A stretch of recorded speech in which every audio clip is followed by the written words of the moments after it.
Now, while you were on your voyage, you got a call from Stephen Donnelly. I did. We were in Bratislava and a text came in saying, "This is Stephen Donnelly, can you take a call?" Now, I thought it was my friend Dr. Brian McManus, who was with me on the trip, winding me up like a trick, But it was Stephen Donnelly, and we had a good chat, and he asked me to join the new advisory group.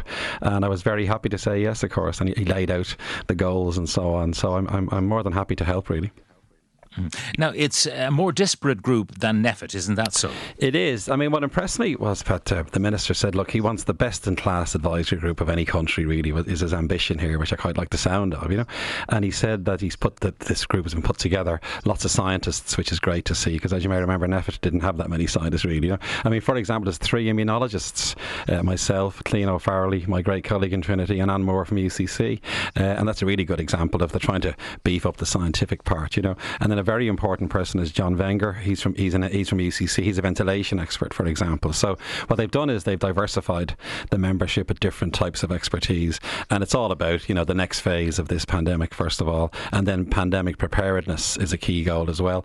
And what's very important is it's internationally focused. I've got loads of contacts in the US and Israel. We'll use best practice from those countries as well to inform what we're going to do here. You see, you and I, when we had these conversations and you were bringing our listeners the very latest of science, I always had the impression that the department and NPHET were way behind the curve in terms of the information they were getting. Now, they're well able to look for it themselves, but they didn't seem to be up to speed. There's no doubt this new group will be. They will be, yeah. I mean, the focus was public health, of course, but at that time, as you remember, and that was the key. That's still the goal of this advisory group, really, is to advise on the health of the nation in some ways through the pandemic. And I guess, so the focus on the more clinical side was their main thing. But you're right. I mean, now we'll have, the group basically will keep up with all the developments that are happening internationally and bring that to this advisory group, and hopefully that will go in the mix then when various challenges appear. There's no doubt, Pat, there will be a surge in the autumn, and then we're going to have a lot more cases again, and that's a concern. How do we prepare? It's all about preparedness now, really. And what's really interesting, Pat, is the EU have a huge fund, remember, that countries can apply to help fund this kind of thing and fund research and all that kind of thing. And of course, we'll hopefully be getting access to some of those funds as well.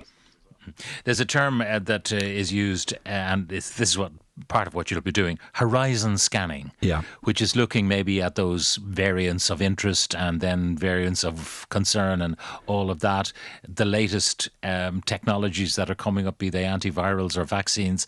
So, you hope to be well ahead of the curve. Yeah, exactly, yes. And because of the people on this group are doing that anyway, and as you've said, we've been doing it for the past 2 years, and so we'll bring that expertise. We'll see what's happening with variants, with new vaccines. There's lots of vaccines in development. Maybe ventilation could be obviously huge. There might be new technological advances there, and of course we want Ireland to access the very best of things that are out there, really, and advise the government on what to do will be the goal.